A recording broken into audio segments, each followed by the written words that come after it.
Welcome to VSOW. For this deep dive, we are tackling, well, it's one of the most complex and I think contradictory and critical shifts happening in American politics today. It really is. We're looking specifically at the profound transformation of the Republican coalition. This emergence of a multi-ethnic, ideologically confusing conservative base. And this is the key part, how the infrastructure of social media, the very algorithms that curate your feed are instrumental in shaping and, amplifying these new political realities. Exactly. Our mission today is to move beyond the simple headlines, beyond the political caricatures. We've compiled a really dense stack of sources, including deep historical context on the Black right in America. Which is fascinating and often overlooked. Absolutely. And we also have comprehensive survey data from the Manhattan Institute analyzing the differences between the GOP's core base and its newest, most volatile members. And on top of that, some high-level policy analysis regarding digital platform governance.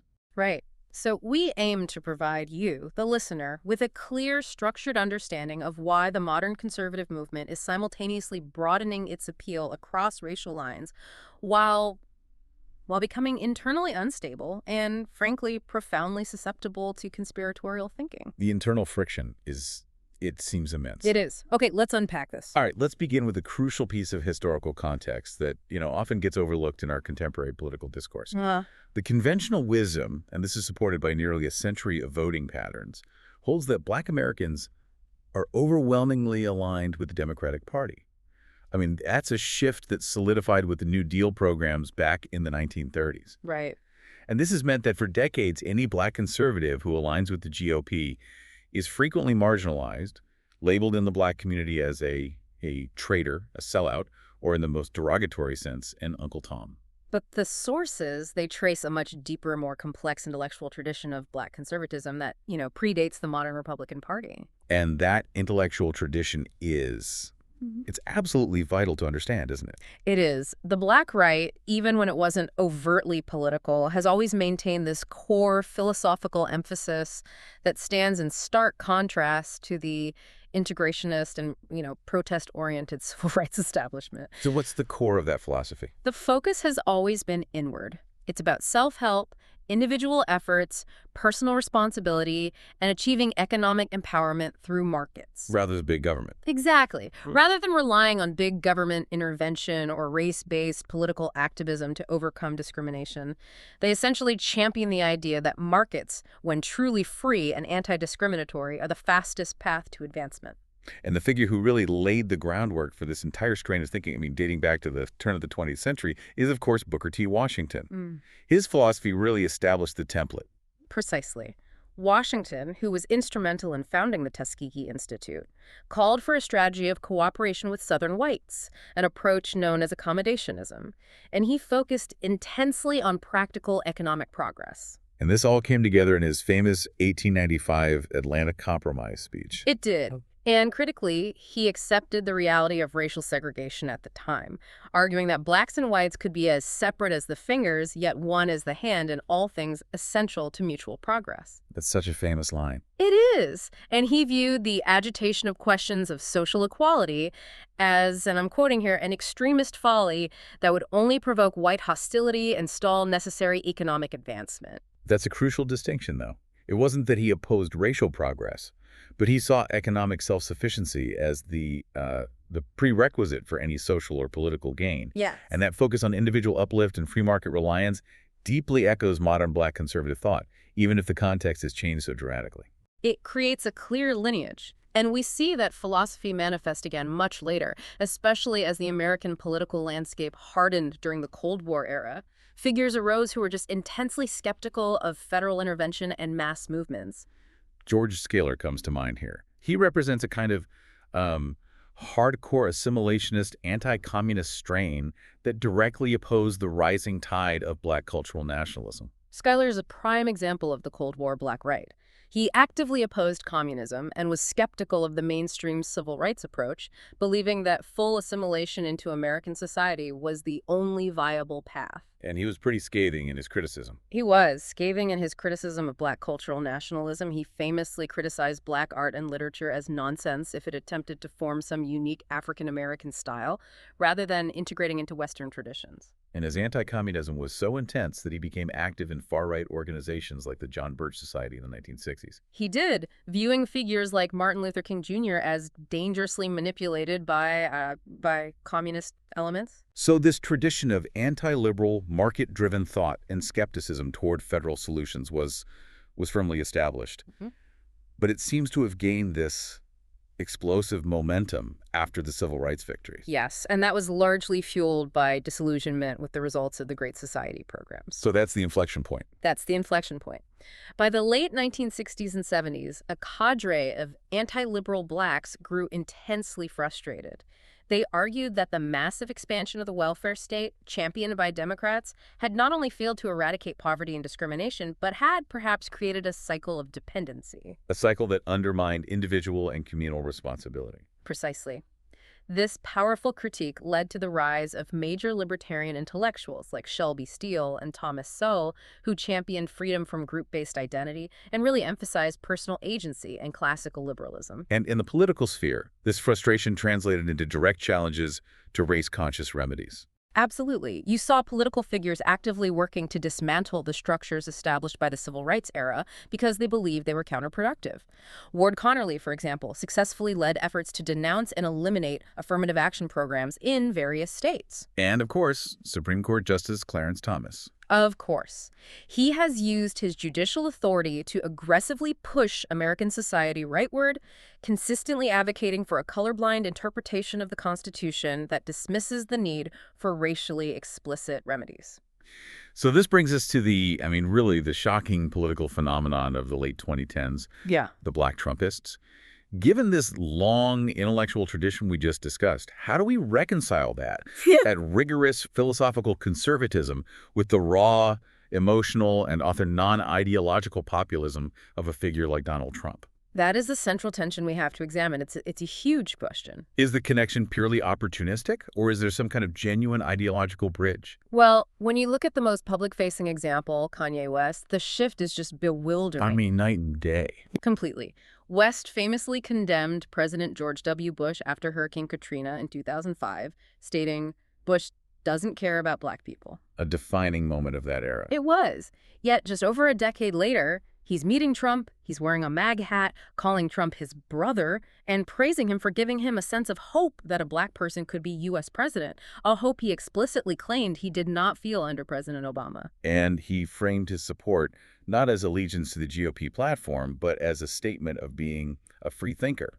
That distinction, free thinker, is so important. It suggests the motivation isn't a policy checklist, but a form of anti-establishment identity. So what were the specific and varied motivations driving this group? Their support was profoundly multifaceted, which really reflects the instability of this new coalition. First, there was a pragmatic, a material motivation. The economic opportunity. The genuine expectation of improved economic opportunity for black communities through a closer relationship with the Republican Party. The best example of this is Senator Tim Scott, who, despite calling some of Trump's racially charged statements toxic, worked directly with the administration. On the Opportunity Zones legislation. Right, as part of the 2017 tax overhaul. His focus was on tangible economic results and, making the country stronger through pro-growth policies. Then you have the populist, the cultural, and even the psychological drivers that align more with that free thinker narrative. Exactly. Others were drawn by emotional politics, a shared anti-elitism, or outright belief in conspiracy theories, claiming the Democratic Party had failed or abandoned black voters. And crucially, this cohort often asserts that race was never crucial in contemporary U.S. politics. A denial of systemic racism that allows them to reject the entire civil rights framework embraced by the left. And this rejection was powerfully packaged using a specific rhetorical weapon, which is the Democratic plantation trope. Candace Owens popularized this rhetoric anew, framing black supporters of the Democratic Party as being mentally enslaved.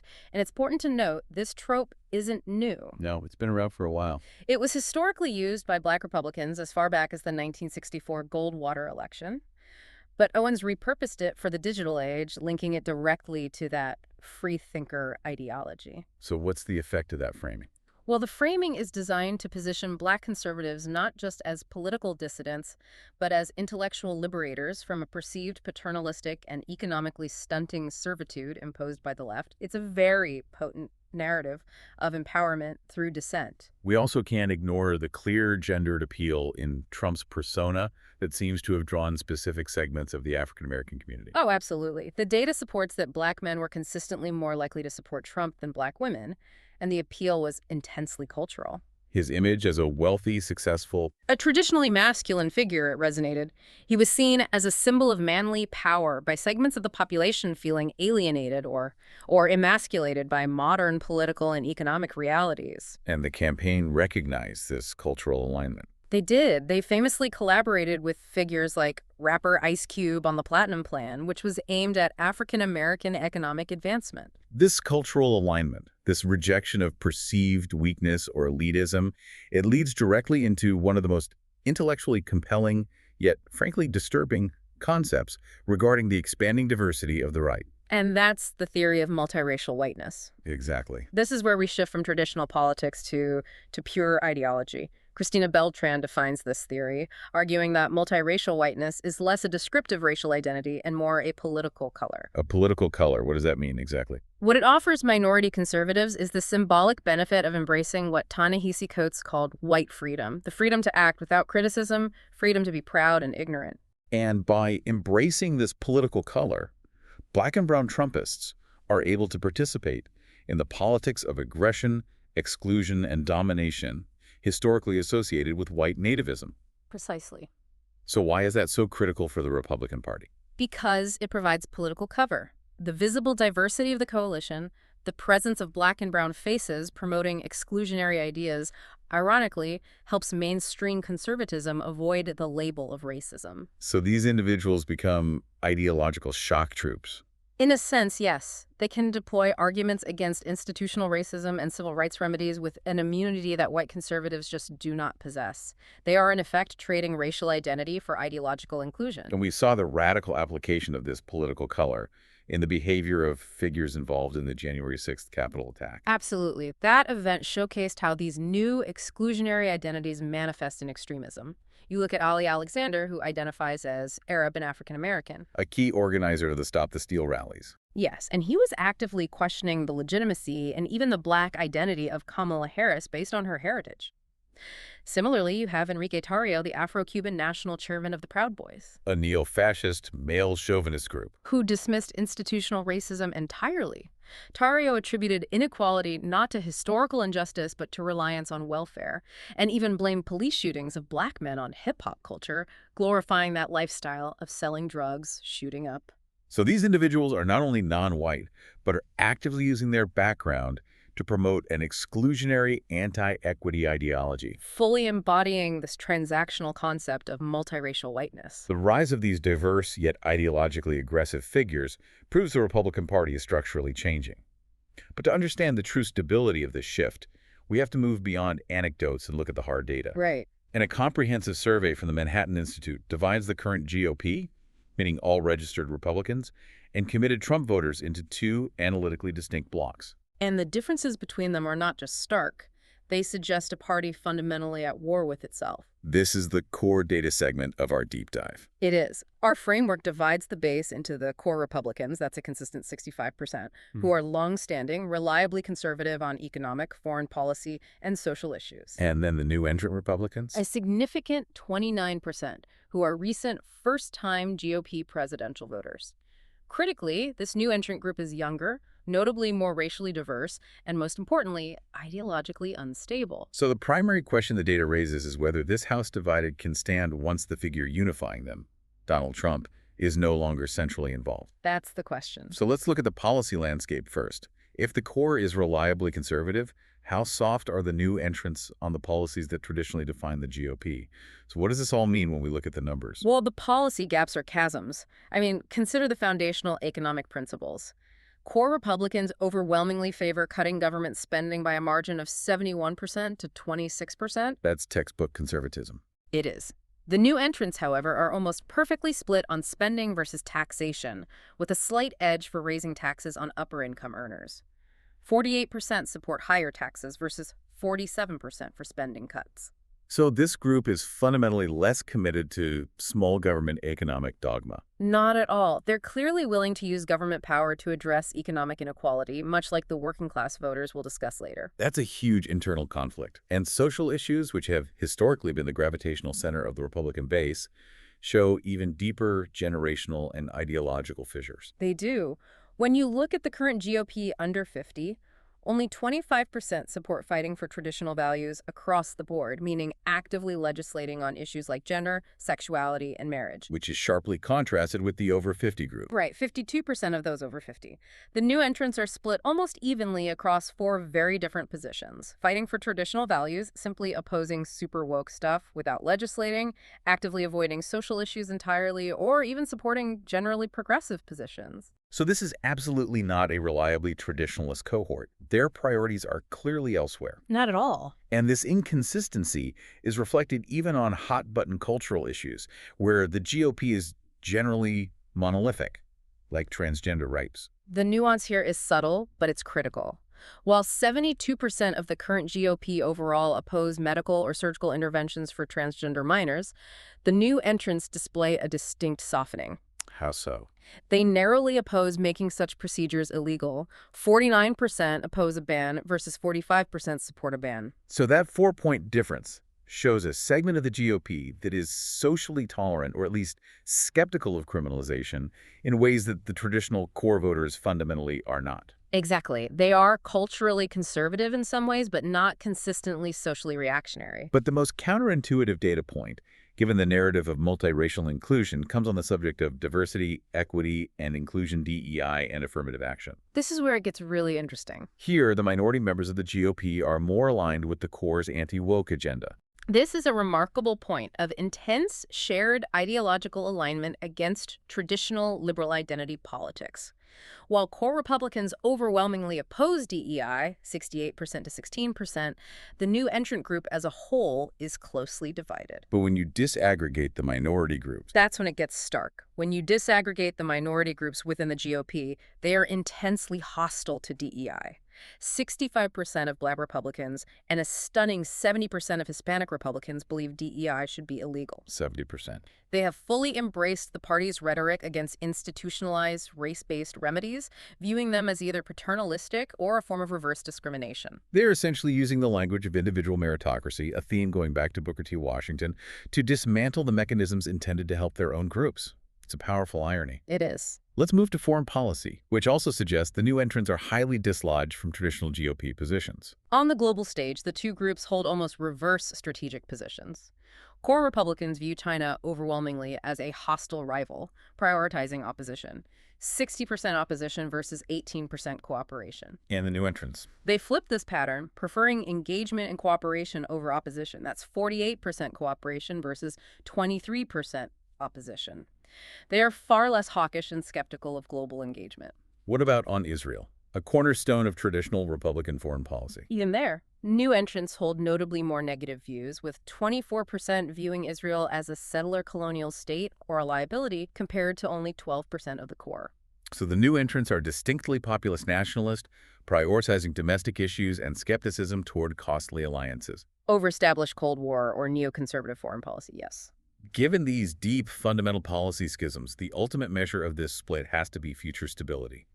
How reliable are these new entrants if their views align so poorly with the core? They are an extremely soft commitment. Only 56% of new entrant Republicans say they would definitely support a Republican in the next congressional election. Compared to over 70% of the core. Right. This is the definition of a temporary alliance, a voted dissatisfaction with the Democratic Party, or a personal loyalty to Trump. It is not an institutional attachment to the GOP platform. So they're a powerful, volatile engine of change right now. But they carry the seeds of the coalition's potential collapse. This ideological fracture sets up the most profound contradiction of the entire study. Here's where it gets really interesting. How can the new entrants be more liberal or moderate on taxes and social issues, yet simultaneously be far more prone to conspiracy, prejudice, and political extremism? That cognitive dissonance is immense. It's huge. And it speaks to a deep, profound sense of alienation, not necessarily an established political ideology. The survey found that while the majority of the current GOP rejects openly racist or anti-Semitic individuals, the minority that tolerates or holds these views is disproportionately young and new entrant. And this minority, a meaningful minority of 17%, meets the definition of anti-Jewish Republicans. Correct. And they are younger, more diverse, and less religiously observant than the core. Let's break down the tolerance for prejudice and, even more concerning, the support for political violence. The gap is staggering. New entrant Republicans are far more likely to tolerate openly racist or anti-Semitic individuals within their political coalition. About 1 in 3 new entrants, 32%, report openly expressing racist views, Compared with a tiny 8% of core Republicans. and this tolerance maps directly onto support for political violence.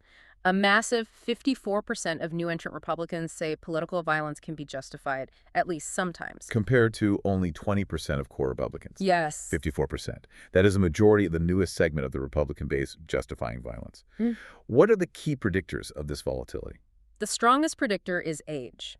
57% of the current GOP under 50 justify political violence, compared to only 13% of those over 50. Wow. But the data also provides a powerful link to partisan history. 6 out of 10 supporters of political violence, 60% previously voted for Obama, Clinton, or Biden since 2008. So this suggests that the highest concentration of political volatility is not coming from traditional conservative stock. No, it's coming from disillusioned former Democrats and younger voters who are profoundly alienated from the existing system, regardless of which party label they currently wear.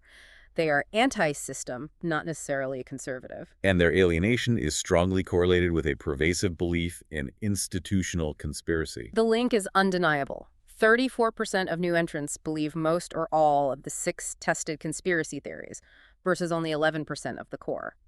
Again, 63% of the highest conspiracy believers are former Democrat voters. So this is a cohort defined by radical distrust. They are suspicious of establishment media, establishment history, establishment science, and establishment politics. This institutional skepticism is their unifying ideology. We need to slow down and really absorb some of these specific conspiracy figures, particularly among minority Republicans, because they challenge every assumption about political engagement and historical literacy. The data points are deeply concerning. Beliefs that the 9/11 attacks were orchestrated by the U.S. government is high. 58% of Black GOP voters and 56% of Hispanic GOP voters believe this. And that's compared to the core GOP, which is already high at 41%. It is. But look at Holocaust denial or minimization, the belief that the event was greatly exaggerated or didn't happen, as historians describe. What are the numbers there? This is reported by 77% of Hispanic GOP voters and 66% of Black GOP voters. 77%. That's Starkly contrasting with 30% of white GOP voters. Similarly, the belief that the moon landing was faked is held by 59% of Hispanic Republicans and 63% of Black Republicans. when you have 3/4 of your Hispanic Republican base and 2/3 of your Black Republican base doubting or denying the Holocaust, you are not dealing with a policy disagreement. No. You are dealing with a profound crisis of institutional legitimacy and historical acceptance. Exactly. These numbers are not marginally higher. They represent an overwhelming majority of minority Republicans endorsing theories widely dismissed by the general population and the traditional core GOP. So what's the implication? The implication is that for many new entrants, particularly those from minority backgrounds, their entry into the Republican coalition is motivated less by adherence to conservative policy and more by a unifying, passionate rejection of establishment narratives, whatever those narratives may be. So the Republican Party has successfully capitalized on the profound anxiety and alienation of a historically neglected multiracial working class. Even if that alienation expresses itself through ideologically inconsistent and highly volatile beliefs. This discussion about alienation, volatility, and political instability brings us to the fundamental issue that fueled Trump's success with the working class across all racial lines. Pervasive shared economic pain. Exactly. The 2024 election was fundamentally a referendum on this issue. It was. Working class voters expressed real economic pain, regardless of what mainstream economists and policymakers were asserting about the strength of the economy overall. And this is not a homogenous group. No, it's a powerful, multiracial constituency. Black, white, Latino, Hispanic, Native American, Asian American. Who share the economic identity of being impacted by globalizing policies like NAFTA and who feel deeply underemployed, unemployed, and broke.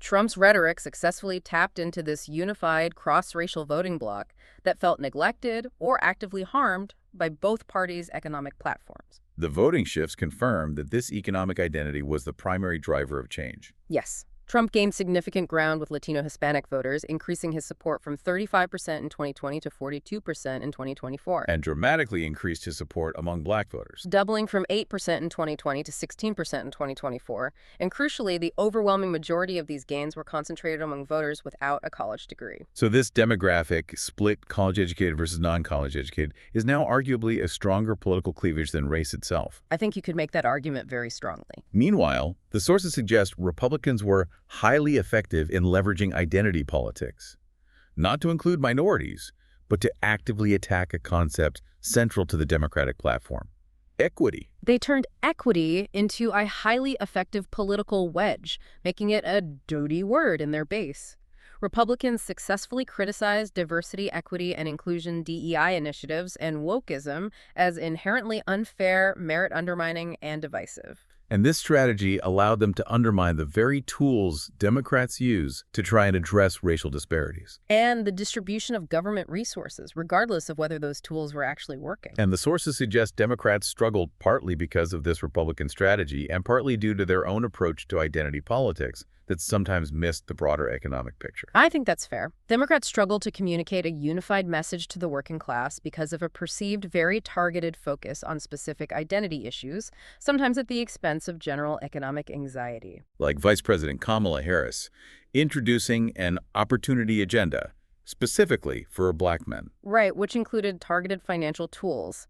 This kind of racially explicit remedy came amid a rising backlash and numerous lawsuits challenging such programs. And some analysts argue that the intense focus on identity politics, particularly in the post-George Floyd era, may have lost some of its political traction. It might have, especially when applied exclusively to specific racial groups, rather than addressing the overwhelming shared economic anxiety felt across the entire multiracial working class. The word equity itself seems to be the casualty in this political battle, yet the Brookings analysis offers an important counter-perspective, arguing that equity is fundamental to the American dream. It does. The Brookings view is that equity is a quintessential American concept, essential to our system, just like the tax system's ability to pay principal, where the tax burden is proportionate to wealth. And they point out that discrimination, higher unemployment rates, lower wages, longer prison sentences for black and Latino men doesn't just harm the specific marginalized groups. It throttles economic and societal growth for us all because it means we are wasting human capital and perpetuating inefficiency.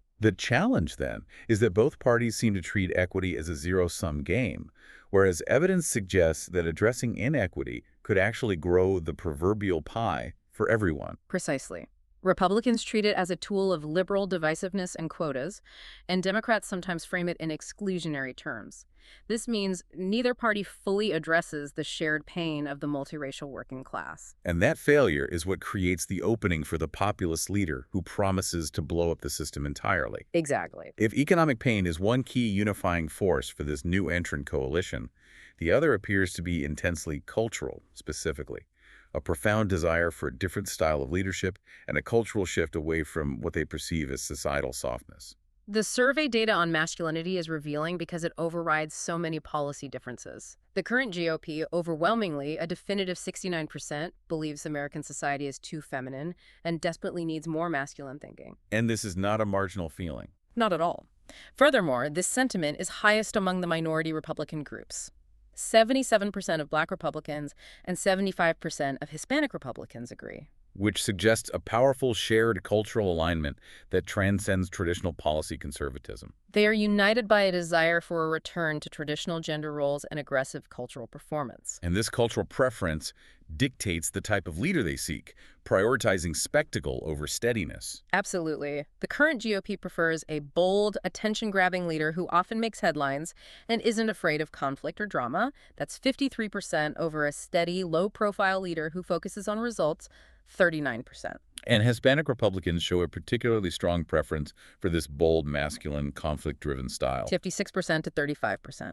For many new entrants, the desire for an assertive, anti-establishment leader, a figure of manly power who fights back, is clearly more potent and binding than adherence to the fine print of economic or social policy. The leader is the embodiment of their cultural resistance. Yeah. We've established that the new entrant Republicans are ideologically unstable, profoundly alienated, highly conspiratorial, and disproportionately prone to justifying political violence. Now, we have to transition to the digital mechanisms that are not just reflecting these trends, but actively accelerating them. This is a huge piece of the puzzle. The sources clearly suggest a systemic technical link between online behavior and the spread of these volatile, non-conservative conspiratorial views among the new base. This is where politics and technology intersect, and where the most urgent policy dilemmas lie. Social media algorithms are not just neutral tools.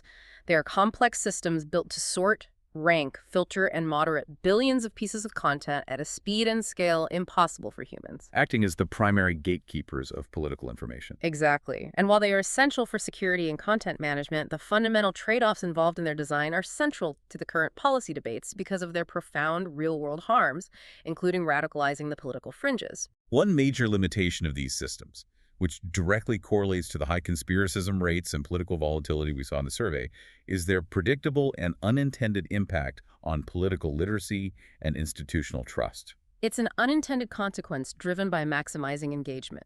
Algorithms are designed based on human behavior, and human psychology tells us that content that provokes outrage, fear, or novelty, The headline-grabbing and polarizing content. that's overwhelmingly more likely to grab and hold our attention. This phenomenon is known as algorithmic amplification. By maximizing metrics like watch time, shares, and outrage clicks, these systems inadvertently steer users, particularly those seeking political information, toward hyper-partisan news and reinforce confirmation bias. Which leads to more extreme views in the user's feed. Right. So the personalization of political news, the so-called filter bubble or echo chamber effect, isn't a malicious design choice aimed at polarization, but a result of trying to keep users engaged and maximizing profit. Precisely.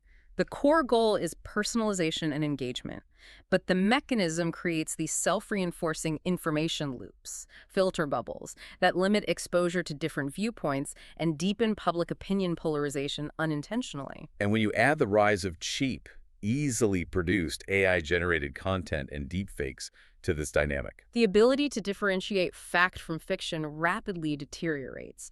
This erosion of confidence in verified information perfectly mirrors the survey findings, where large swaths of the population believe in highly implausible government conspiracy theories. So why should you care about this? Because if a majority of the newest, most engaged segment of the electorate cannot agree on basic historical facts or institutional integrity, it challenges the basic trust required for a functioning, stable democracy. This difficulty in understanding the system itself creates a major issue for policymakers and the public alike.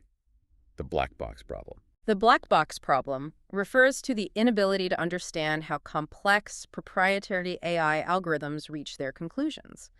Users are frequently confused about why they receive certain content, or, conversely, why their posts are removed or suppressed. And this opacity breeds suspicion and erodes trust. It does.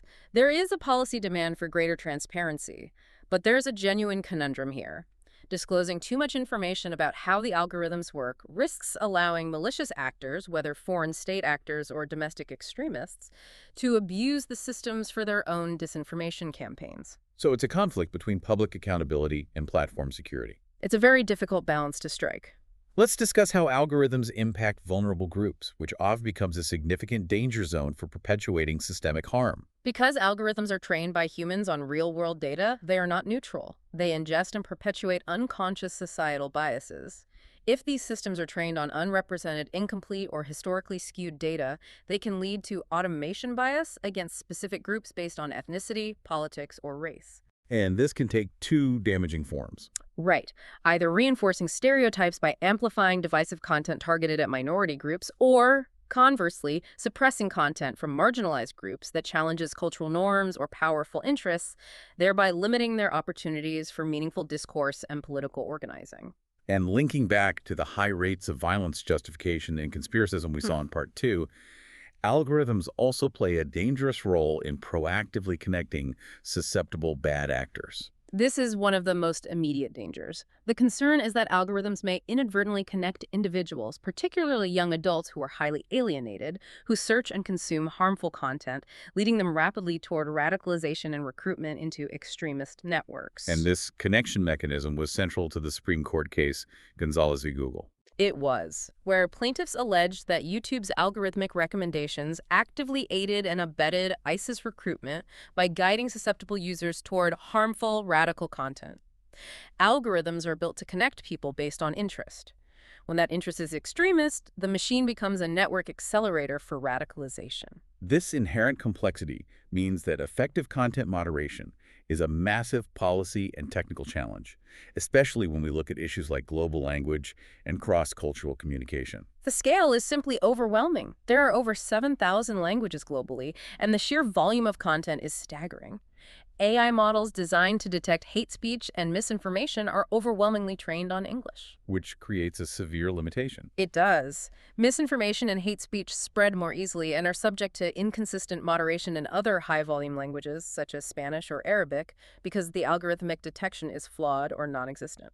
This results in a massive global inequality in platform safety and allows volatile political content to spread unchecked in key demographic groups. It does. Which brings us to the thorny, ongoing policy issue of Section 230, the law that shields tech platforms from liability for user-generated content. The question now is, should this shield extend to actively generated or amplified content? That is the central policy and legal crux of the digital age. Historically, courts have viewed algorithmic sorting and ranking as a passive, traditional editorial function, essentially protecting platforms under Section 230's shield. But given the reality of algorithmic amplification and the rise of generative AI that actively creates content, Many argue this passive protection should no longer apply. If platforms were held legally accountable for decisions made by algorithms that actively amplify dangerous, hateful, or conspiratorial content, it could lead to a massive influx of lawsuits. and what's the risk of that legal shift? Well, while accountability is necessary, too much liability could harm innovation, potentially crippling smaller startups and platforms that cannot afford the sophisticated, multi-layered content moderation systems that giants like Google or Meta employ. So the goal is to find a balance between compelling platforms to act responsibly and ensuring that new digital technologies can still emerge without prohibitive legal risk. It's a very fine line to walk. Despite the rapid advancement of AI, the sources emphasize that human oversight is still absolutely essential for responsible platform governance. Automation is undeniably beneficial. Algorithms can eliminate large volumes of inappropriate content before it ever reaches a human moderator, which is critical for shielding those employees from constant exposure to disturbing violence and graphic imagery. A serious mental health risk. A very serious one. However, algorithms are inherently imperfect. They lack the ability to parse subtle human intent, context, satire, or irony. That is why a human-in-the-loop approach is still needed to ensure accuracy, particularly when dealing with political speech and complex cultural issues. And the growing concern is that recent rounds of major tech layoffs have disproportionately reduced the size of trust and safety teams. Potentially indicating a dangerous divestment in the crucial human oversight necessary for responsible, ethical, and safe algorithmic deployment. This deep dive has shown us that the forces reshaping American partisanship are complex and deeply intertwined, resulting in a conservative document that has moved far beyond the traditional stable coalition of the late 20th century. We have revealed a new Republican coalition that is multiracial but profoundly unstable and highly polarized. This group is driven together less by consistent conservative policy adherence, as evidenced by their softness on taxes and social issues. And more by deep shared alienation, powerful cultural priorities like strong masculinity, and a demand for an anti-establishment, attention-grabbing leader. Exactly. And this entire dynamic is being rapidly amplified and shaped by digital platforms where algorithms prioritize the very engagement that fuels polarization and the rapid spread of conspiratorial belief among the newest, youngest, and most volatile segment of the electorate. The internal contradictions are just staggering. This new base is simultaneously more liberal on policy and more extreme in its views on violence and conspiracy. So what does this all mean for the fundamental stability of U.S. politics? Well, the sources confirm that the demographic downswing of the white population does not mean the collapse of conservatism. Instead, minority groups are fundamentally transforming it into a political force that, while racially inclusive, may be ideologically exclusive, focused on cultural performance, anti-elitism, and a unifying sense of grievance. So what's the critical takeaway for all political parties? The surge of new entrants is fundamentally a referendum on economic security for a unified, multiracial working class.